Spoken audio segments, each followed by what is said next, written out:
22 নম্বর বাবু সলাতে আল ফেরাস, বিছানার উপর সলাত আদায় করা। বিছানা, যে বিছানায় শুইছেন স্বামী স্ত্রী, আর সেখানে মিলিত হচ্ছেন, সেখানে সলাত আদায় করা জায়েজ কি না?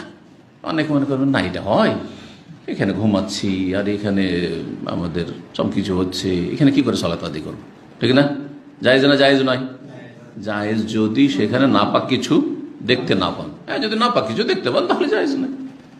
বাচ্চা পেশাব করে রেখেছে, বড় বাচ্চা খাবারও খায়, তাই না? অথবা মেয়েদের পেশাব অথবা কোনো নাপাক জিনিস আছে, তাহলে তখন সালাত আদায় করবেন না।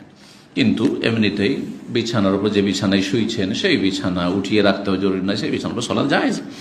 বলছে মাসাল্লাহ আনাস আলা ফিরাশি, আনাস বিন মালিক তার বিছানার উপর সালাত আদায় করেছেন। আনাস বলছেন কুন্না নুসাল্লি মা নবী সাল্লাল্লাহু আলাইহি ওয়াসাল্লাম, আমরা নবী সাল্লাল্লাহু আলাইহি ওয়াসাল্লাম সালাত আদায় করতাম।